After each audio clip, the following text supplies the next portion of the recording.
सदा पूजनीय गौरवनीय महासंसे अवसरच्या आमच्या गुरुवर्तींच्या आशीर्वादाने हे सगळं सौभाग्य तुम्हाला मिळालं। बुलढाणा शहरातील लोकांना या बुलढाणा भूमीला अतिशय मंगलमय बनवण्यासाठी एक सौभाग्य मिळाले आहे। ज्या भूमी प्रदेशामध्ये सत्पुरुष लोक राहतात, महापुरुष लोक राहतात, ती भूमी कशीही असो फार रमणीय बनते, फार सुंदर बनते। बुद्ध उपदेशामधून म्हणतात, गामे वायते वार नीने वायते वात यथ अरहंतो विहरन्ति तं भूमि रामनीय। याचा अर्थ होतो, एखादं गाव असो अथवा शहर असो, डोंगरावरच्या वरचा भाग असो अथवा डोंगरावरच्या खालचा भाग असो, समतल भाग असो अथवा उथल भाग असो, ज्या ठिकाणी अरहंत लोक राहतात, ज्या ठिकाणी अरहंत लोक राहतात, ती भूमी रमणीय, उपासक आणि उपासक आहे। बुलढाणा शहराचं एवढं मोठं सौभाग्य आहे। या शहरामध्ये तथागत अर्हत सम्यक संबुद्धांच्या धातू आहे। अनेक अरहंतांचे धातू आपल्या शहरामध्ये आहे। भगवंताचे धातू आपल्या शहरामध्ये राहणे म्हणजे साक्षात भगवान आहे। अरहंतांचे धातू आपल्या बुलढाणा शहरामध्ये राहणे केवळ असणे म्हणजे अरहंत लोक राहणे। या बुलढाणा शहराला अशा प्रकारे अनुकूल एक पवित्र ठिकाण बनवण्यासाठी आपल्यामध्ये भगवान बुद्ध आहे, भगवंताची अरहंत श्रावक लोक आहे। आणि सोबतच भगवान बुद्ध असं म्हणतात,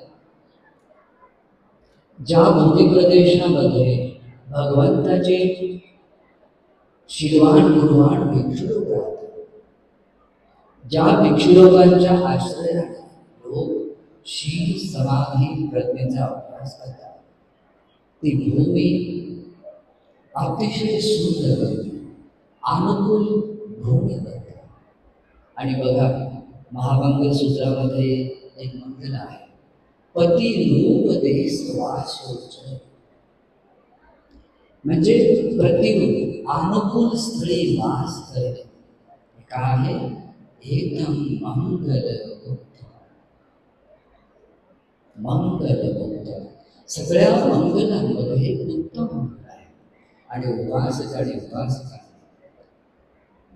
बुलढाणा शहरातील उपासक उपासिकांचे सौभाग्य आहे की त्यांना अनुकूल स्थळी वास करण्याचे सौभाग्य मिळाले। या बुलढाणा शहराला अनुकूल बनवतात, बुद्ध शासनाच्या अनुकूल बनवतात। जिथे बुद्ध शासन असते तिथे तो प्रदेश अनुकूल प्रदेश असतो। आणि अनुकूल प्रदेशामध्ये ज्या व्यक्तीला राहता येते, तो उपासक असो अथवा उपासिका, ते लोक आपलं उत्तम मंगल साध्य करतात। आणि खरंच तुम्ही लोकांनी खूप मोठं मंगल साध्य केलेलं आहे। आणि हे लोक बुलढाणा शहर नक्कीच अनुकूल प्रदेश बनलेला आहे। इथे भगवान सशरीराने जरी नसतील, पण भगवान आज धातू रूपाने विद्यमान आहे। या आपल्या बुलढाणा शहरामध्ये अरहंत लोक जरी आपल्याला डोळ्याने पाहता आले नसतील, परंतु त्या अरहंतांचे धातू आपल्या शहरामध्ये आहे। हे आपल्या सगळ्यांचं सौभाग्य आहे. आणि भगवान बुद्ध असंच म्हणतात, ज्या लोकांना सत्पुरुषांची संगती मिळवता येते, ज्या लोकांना सत्पुरुषांच्या आश्रयाने राहता येते, ते लोक आपलं खूप साध्य करतात. सत्पुरुषांमध्ये सत्पुरुष आपले शास्त्र तथागत भगवान बुद्ध आहेत.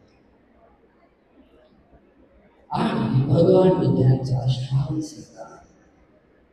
मग अशा सत्पुरुषांच्या आश्रयाने तुम्ही जर राहत असाल तर तुम्ही निश्चितच धम्मामध्ये उन्नती करा. भगवान बुद्ध म्हणतात, तसंच हिमालयाच्या आश्रयाने वाढणारे जे झाडं असतात ते झाडं फार विशाल असतात. त्या झाडांचं जी खोड आहे ती खूप मोठा असते. त्या झाडांची त्वचा, त्या झाडांच्या शाखा, त्या झाडांचे पानं खूप भरून जातात आणि खूप विशाल प्रमाणामध्ये उन्नती करतात. हिमालयाच्या आश्रय असतात उपासक आणि उपासिका. भगवान बुद्ध म्हणतात, सत्पुरुषांच्या आश्रयाने ज्या व्यक्तीला राहतात, जेही लोक उपासक उपासिका सत्पुरुषांच्या आश्रयाने राहतात, ते लोक 3 गोष्टींमध्ये सतत उन्नती करतात. जसे हिमालयाच्या आश्रयाने वाढणारे झाड फार उन्नती करतात, मजबूत करतात, त्या पद्धतीने सत्पुरुषांच्या आश्रयाने राहणारे उपासक उपासिका खूप उन्नती करतात धम्मामध्ये. उपासक उपासिका लोक श्रद्धेमध्ये खूप उन्नती करतात, श्रद्धेमध्ये खूप उन्नती करतात, आपल्या शीलामध्ये खूप उन्नती करतात, खूप उन्नती करतात आणि प्रज्ञा गुणामध्ये सुद्धा खूप उन्नती करतात. आणि उपासकांना तुम्ही हे सौभाग्य मिळवलेला, तुम्ही आपली स्वतःची उन्नती करून घेतलेली आहे. मी आपल्या बुलढाणा शहरातील उपासक उपासिकांना अनेक वर्षांपासून पाहतो. तुम्ही लोक खरंच श्रद्धेमध्ये आपली स्वतःची उन्नती करून घेतली आहे, शीलामध्ये स्वतःची उन्नती करून घेतली आहे आणि प्रज्ञेमध्ये सुद्धा तुम्ही लोक रोज दर्शन करता, नाही का? मला आठवतं, आम्ही इथे राहताना असा एकही दिवस खाली नव्हता ज्या दिवशी आम्ही तुम्हा लोकांना कधी धर्म दिला नाही का? तुम्ही लोकांनी त्याचा लाभ घेतला. खरंच तुमचं फार मोठं सौभाग्य आहे. तुम्हाला या प्रकारे स्वतःला धर्मामध्ये उन्नती करण्याचं सौभाग्य मिळालं. ते कशामुळे? सत्पुरुषांच्या आश्रयाने. आणि म्हणून सतत सत्पुरुषांच्या आश्रयाने तुम्ही राहता. कोणत्याही कारणामुळे सत्पुरुषांपासून दूर जाऊ नका. कोणी छोट्या छोट्या कारणामुळे भिक्षू लोकांपासून दूर जातात. मला सन्मान दिला नाही, माझं नाव घेतलं नाही, माझ्यापेक्षा अगोदर दुसऱ्या माणसाचं नाव घेतलं, कोणत्याही कारणामुळे लोक नाराज होतात आणि भिक्षू लोकांपासून दूर जातात. नाही, हे बरोबर नाही. सत्पुरुषांपासून कधी दूर जाऊ नका. कारण कोणतेही असो, सत्पुरुषांच्या आश्रयाने राहा, तुमची धर्मामध्ये उन्नती होईल. काही लोकांमध्ये ईर्ष्या असते, काही लोकांमध्ये मान असतो, अहंकार असतो किंवा अन्य कोणता क्लेश असतो. त्याला ओळखा आणि अकुशलाच्या रूपामध्ये पाहून त्याला दूर करा आणि सत्पुरुषांच्या आश्रयात काही काही लोक यासाठी पण सत्पुरुषांपासून दूर राहतात की माझ्याकडे तर सगळं काही आहे, माझ्याकडे पैसा आहे, गाडी आहे, घर आहे, सगळं ऐश्वर्य आहे, मला कशाची गरज नाही, मला धर्माची गरज नाही आणि भक्ती लोकांची पण नाही, असं म्हणून सुद्धा काही लोक भक्ती लोकांपासून दूर जातात. असं करू नका. हे भौतिक जीवन काय असते? इथे संपूर्ण पृथ्वीवर एक छत्र राज्य सांभाळणाऱ्या चक्रवर्ती राज्याचं साम्राज्य सुद्धा मातीमध्ये गेलं आहे. तुमचं साम्राज्य काय आहे? छोटंसं आहे.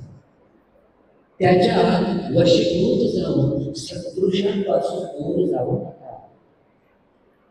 काही लोक बघा असा विचार करतात की ज्या सुखासाठी मला भक्ती लोकांकडे जायला पाहिजे, धर्मात यायला, ते सुख माझ्याकडे आहे, मग मी कशासाठी जाऊ? असं म्हणून सुद्धा काही लोक जातात. तुम्हाला एक उदाहरण सांगतो. एकदा कुशल राजा भगवान बुद्धांकडे येतो.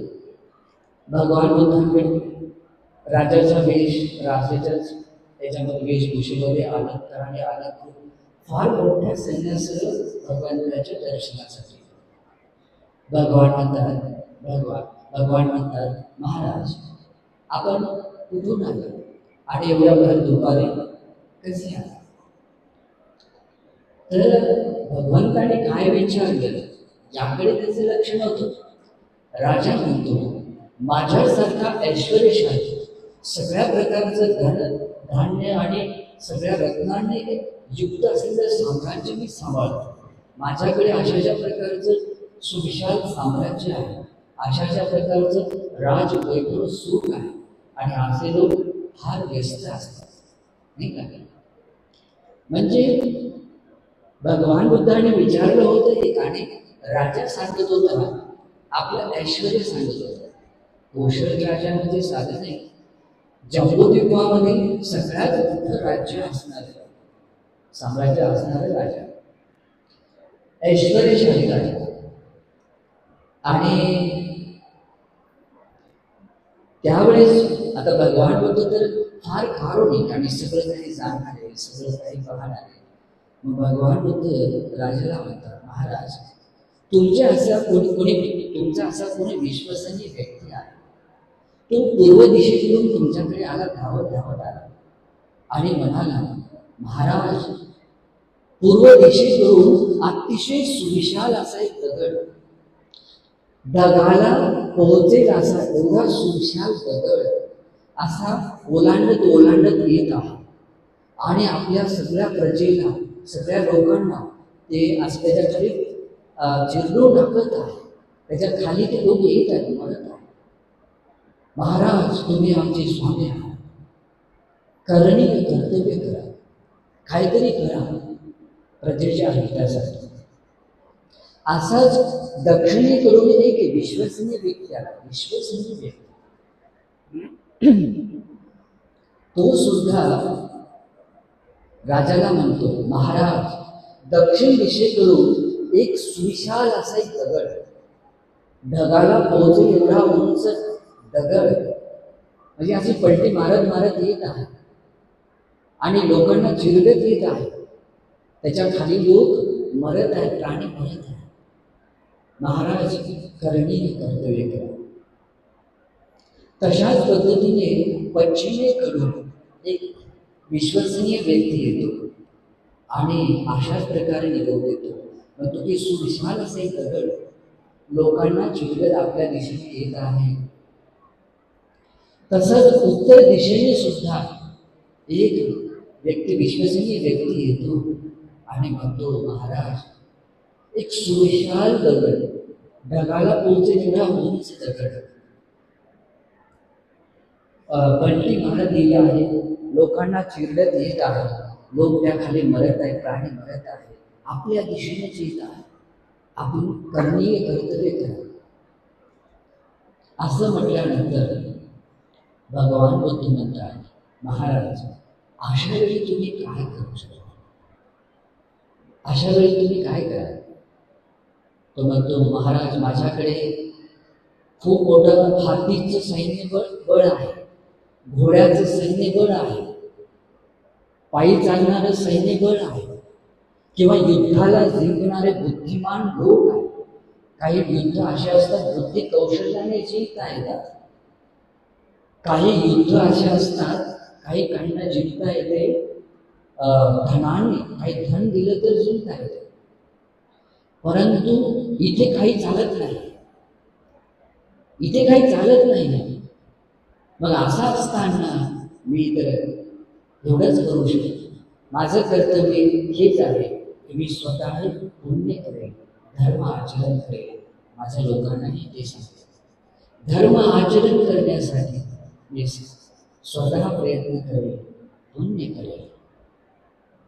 भगवान बुद्ध म्हणतात, महाराज या 4 दिशेने येणाऱ्या दगडासमोर आपल्या जीवनामध्ये 4 प्रकारची दुःख आहेत. या संसारामध्ये जन्मरूपी सुविशाल दगड आपल्याला या संसारामध्ये चिंता देत आहे, दुःख देत आहे. म्हातारपण रूपी सुविशाल दगड आपलं जीवन नष्ट करत येत आहे. रोग रूपी दगड, व्याधी रोग रूपी दगड आपल्याला चिंता देत आहे, संकट देत आहे. आणि मृत्यूरूपी दगड आपल्या दिशेने येत आहे, आपलं आयुष्य, आपलं जीवन क्षीण करत येत आहे, आपल्याला अनेक जन्म दुःख देत आहे, येत आहे. मग असं दुःख, असं संकट तुमच्या समोर असताना तुम्ही काय करू शकता? बघा, या भौतिक या दगडाला सुद्धा जिंकण्यासाठी त्याच्याकडे बळ नव्हतं.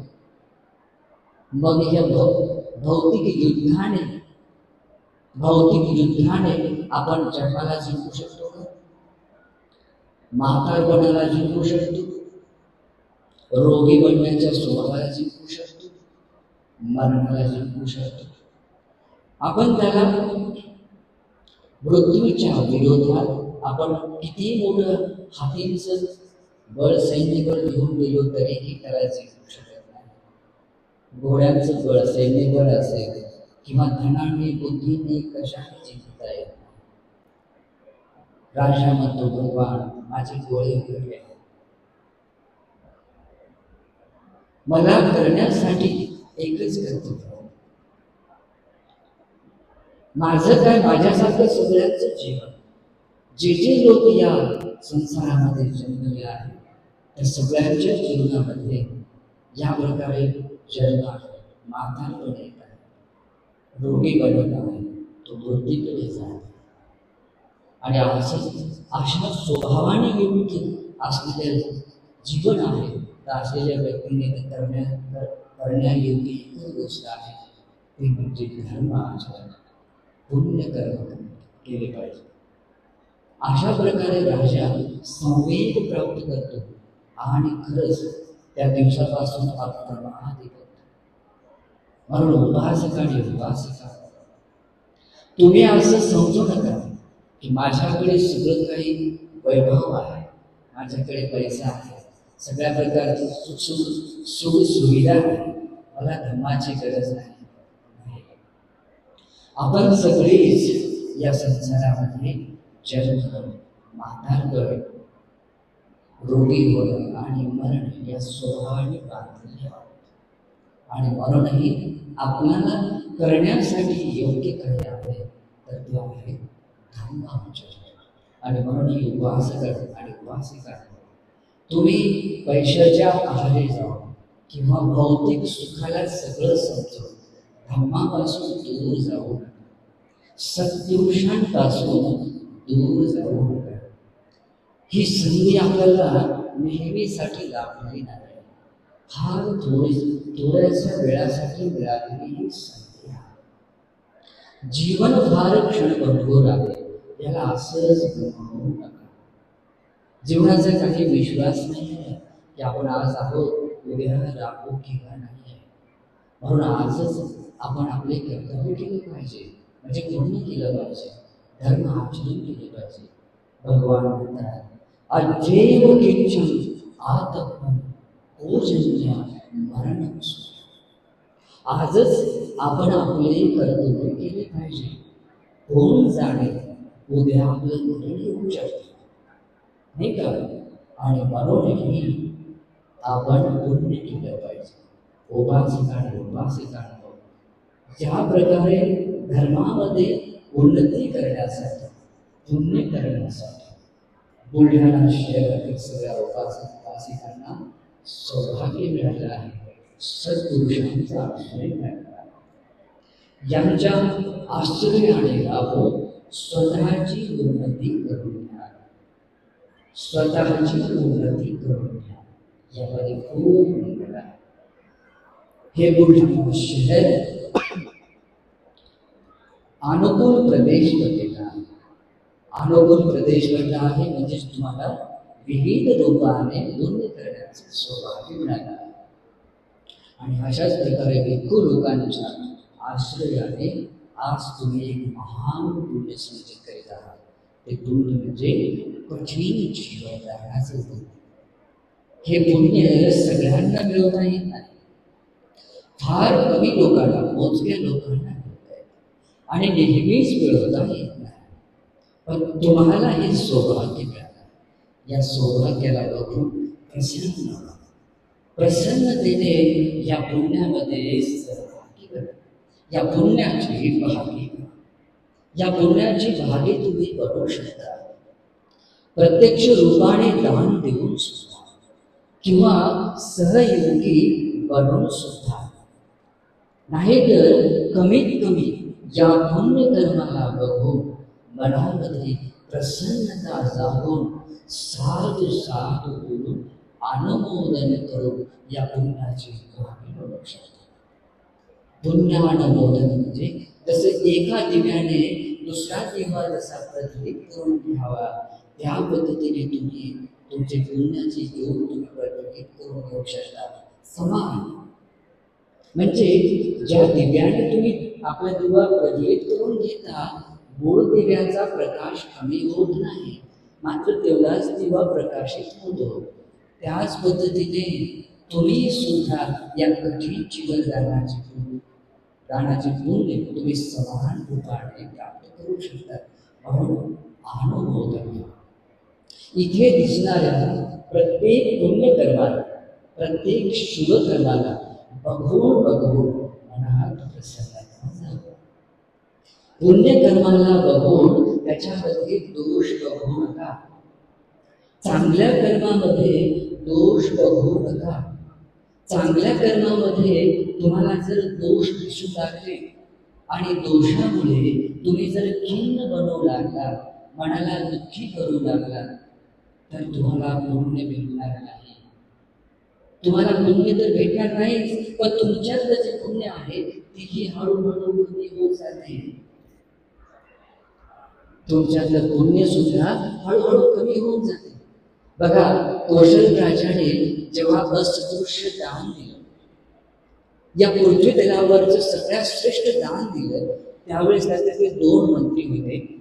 एक मंत्री त्या दानाचं अनुमोदन करतो आणि दुसरा मंत्री म्हणतो, अरे राजा किती मूर्ख आहे, एवढं मोठं धनाचा पूर्ण नाश केला. त्या दानाला बघून जसं जसं बघत होता तसं तसं मन दुःखी करत होता. भगवान बुद्ध त्या दानाचं अनुमोदन फक्त एका काठीमध्ये करतात. राजा दुःखी होतो. त्याचा प्रश्नाचं उत्तर विचारताना भगवान बुद्ध म्हणतात, मी जर त्या दानाचं अनुमोदन केलं असतं आणि तुझ्यातला एक मंत्री होता, तो जर असाच दुःखी झाला असता तर त्याच्या डोक्याचे 7 तुकडे झाले असतात आणि एक दुसरा महापुण्य प्राप्त केला असता. आणि म्हणून मी केलं. ती घटना मोठी आहे. राजा त्याची शहानिशा करून त्याला विचारतात, की म्हणतात, बघ, धन माझं, सगळंच काही माझं, तुला दुःखी होण्याचं काय काय? बघा, लोक पण असेच असतात. दुसऱ्यांच्या घरासमोर एखादा भिकारी असतो ना, का स्वतः देत नाही, दुसऱ्यांचं घर, दुसऱ्याच्या घरासमोर पाहणारा भिकारी, त्याला बघून सुद्धा त्याच्या पायाची आग मस्तकापर्यंत जाते, नाही का? चिडचिडी करतो, शिव्या देतो. असे मूर्ख लोक आहेत. स्वतः दान दिलं तर त्याच्यापेक्षा पूर्ती असतो. राजा त्याला तिथेच त्याला दंड देतो. तू बघ, तू आकुशल केला आहेस, तुला या माझ्या राज्यात राहण्याची आवश्यकता नाही. तुझं मंत्रीपद पण केलं, तू राज्यातून बंद. बघा कर्माचा विरोध. तुम्हाला या पुण्यक्रियामध्ये जे जे पुण्य दिसत आहे, जे जे चांगलं दिसत आहे, कुशल दिसत आहे, त्याच्यामध्ये तुम्हाला गुण पाहता आले पाहिजे. त्या गुणाला बघून त्याला पुण्य बघता आलं पाहिजे. त्या पुण्याला बघून मनात प्रसन्नता जागवता आली पाहिजे. कोणी इथे फुल येते सुंदर ठेवलं बघा, त्याला त्या फुलाला बघून सुद्धा मनात प्रसन्नता जागवता नाही का. मला ठेवता आलं नाही, त्याने ठेवलं, गरज नाही. तुम्ही दक्ष बना, बुद्धिमान बना. त्या पुण्यकर्माला बघून तिथे हा जो साधू माध्यम आणि त्या पुण्याची भागी करा. या प्रकारे कुशल कर्मामध्ये, या पुण्यकर्मामध्ये अशा प्रकारे तुम्हाला जर गुण पाहता येत असतील आणि मनाला प्रसन्न करता येत असेल तर भगवान बुद्ध काय म्हणतात, जसा शुक्ल पक्षामधला चंद्र हळूहळू परिपूर्ण बनत जातो, म्हणजे पौर्णिमेचा परिपूर्ण चंद्र बनतो, तशा प्रकारे तुमच्याचे पुण्यकर्म हळूहळू हळूहळू वाढतात आणि तुम्ही शेवटी मुक्त होता, आनंद होता. पण जर तुम्हाला या शुभकर्मामध्ये, पुण्यकर्मामध्ये दोष पाहता येत असतील, दोषच दिसत असतील, काही लोकांना बघा दोष पाहण्याची सवय आहे. चष्मा असा घालतात की त्याला दुसरं दिसतच नाही का. इथे चटई का टाकली, या चटईवर फुलं टाकले तर कोणते लोक पाय तोडून का जातात नाही का. काही पण डोक्यात येते आणि ते मन अप्रसन्न करतात, अप्रसन्न करतात. ज्या व्यक्तीला पुण्यकर्मामध्ये दोष दिसतात, कुशल कर्माचं अनुमोदन करता येत नाही, भगवान बुद्ध म्हणतात त्या लोकांमध्ये सद्गुण तशाच प्रकारे क्षीण होतात, पुण्य सुद्धा तशाच प्रकारे क्षीण होतात. जसे अमावस्येकडे जाणारा चंद्र जसा हळूहळू कमी होतो आणि शेवटी काही दिसत नाही, तशा पद्धतीने त्या व्यक्तीमध्ये सद्गुण कमी होतात, पुण्य कमी होते.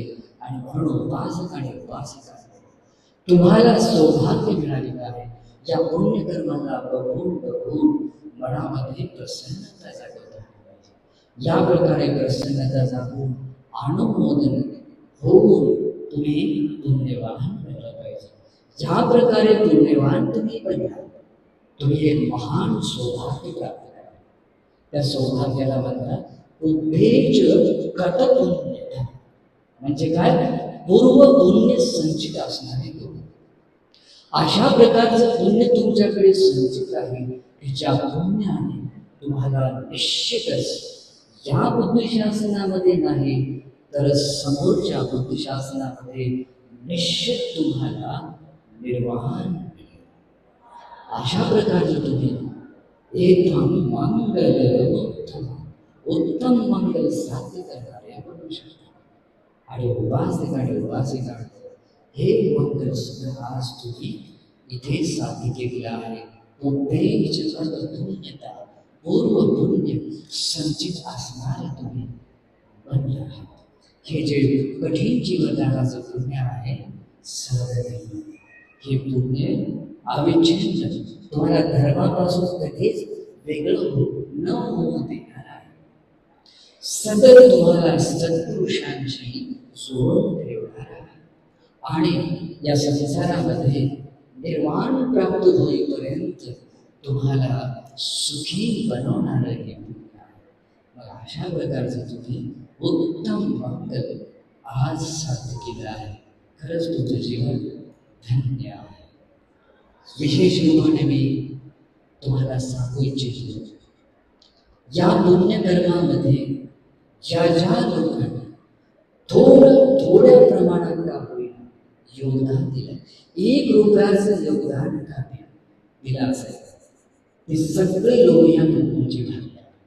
विशेष रूपाने 3 महिन्यापर्यंत या बुलढाणा शहरामध्ये राहणाऱ्या एकूण लोकांना जे तुम्ही भोजन दान दिलं आहे, जीवन दान दिलं आहे, औषधी परिष्कार दान दिला किंवा आणखी काही उपयोगाच्या वस्तू विशेष रूपाने शयनासन दिलं आहे, हे सगळं पुण्य आपल्या आपल्यामध्ये स्वतंत्र रूपाने आपलं तर आहेच, पण हे सगळं पुण्य 3 महिन्यापर्यंत केलेले सगळं पुण्य या कठीण जीवनदानाच्या पुण्यामध्ये सम्मिलित होते. तसेच तुम्ही जे आर्य उपवासाचे पालन केलं आहे, तुम्ही नित्य रूपाने धर्मश्रवण केलेलं आहे किंवा अन्य कोणत्या प्रकारे सेवा कार्य केलं आहे, हे सगळं पुण्य सुद्धा या कठीण जीवनदान पुण्यामध्ये समाविष्ट आहे. आणि म्हणून असे तुम्ही महान पुण्याचे भागी आहात. असं पुण्य ज्या पुण्याची तुलना कुठेच केल्या जाऊ शकत नाही. अतुलनीय पुण्य तुम्ही आज संचित केलं आहे. म्हणून उपासक आणि उपासिका प्रसन्न आणि या प्रसन्नतेने या पुण्याचा अनुभव करा. आणखी एक सौभाग्य तुम्हाला इथे मिळालेलं आहे. या बुलढाणा शहराला आणखी अनुकूल बनण्यासाठी या आपल्या भूमीमध्ये भिक्षू संघासाठी एका विहाराचं निर्माण कार्य होत आहे. या निवास कार्यामध्ये या निर्माण कार्यामध्ये छोटंसं योगदान तुम्ही देतात, फार मोठं तुम्ही पुण्य संचित कराल. भगवान म्हणतात, जे उपासक आणि उपासिका शयनासन दान देतात, भगवंतासाठी विहार बनवून दान देतात, बुद्धकुटी बनवून दान देतात किंवा संघासाठी कुटी बनवून दान देतात. भगवान बुद्ध म्हणतात, या प्रकारे कुटी दान देताना तो सगळं काही देतो म्हणजे त्याच्या प्रतिबद्धतेमध्ये त्याला सगळं काही देतो. म्हणजेच तुम्ही शयनासन कुटी बनवून दान दिले, जे विहार निर्माण कार्यामध्ये तुमचं योगदान दिलं, तर तुम्ही या संसारामध्ये जेवढंही दान आहे, त्या जेवढंही पुण्यक्रिया आहे, त्या सगळ्याच पुण्यक्रिया तुम्ही केल्या समान असतात. तुम्ही केल्याच असतात आणि ते केल्याचंच पुण्य तुम्हाला मिळते. आणि म्हणून उपासक आणि उपासिका या प्रकारे या महान कार्यामध्ये आपापले योगदान द्या आणि महान पुण्याचे भागी बना. तुम्हाला मी आशीर्वाद करतो. आज तुम्ही विविध रूपाने पुण्यार्जन केलेलं आहे. 3 महिन्यापर्यंत खूप मेहनत घेतली आहे, खूप परिश्रम घेतले आहे आणि हे पुण्य कार्य तुम्ही संपन्न केलं आहे. खरोखरच महान कठीण जीवनदानाचं पुण्य तुम्ही आज संचित केलं आहे. हे कठीण जीवनदानाचं पुण्य, धर्मश्रवण करण्याचं सुद्धा पुण्य आणि भगवान बुद्धांची वाणी तुम्हाला सांगतो, जे धर्मदान दिले त्या धर्मदानाचं पुण्य तुम्हा सगळ्यांना अनुमोदन करतो. या बुलढाणा शहरातील सगळ्यात उपासक उपासिकांना अनुमोदन करतो. या बुलढाणा शहरातील सगळ्यात मनुष्यांना अमनुष्यांना दृश्य अदृश्य सगळ्याच जीवांना हे पुण्य अनुमोदन करतो. या पुण्याच्या अनुमोदनाने तुम्हाला सगळ्यांनाच सगळ्या प्रकारची सुख शांती मिळो, आयुष्य आरोग्य बल मिळो. तुम्हा सगळ्यांची इच्छित संकल्प पौर्णिमेच्या चंद्रप्रमाणे पूर्णत्वास जावो. हे पुण्य तुम्हाला परमनिर्वाण मिळवण्यासाठी एकांत रूपाने हेतू प्रत्यय बनव अनुमोदन आहे. आशीर्वाद. साधु साधु साधु.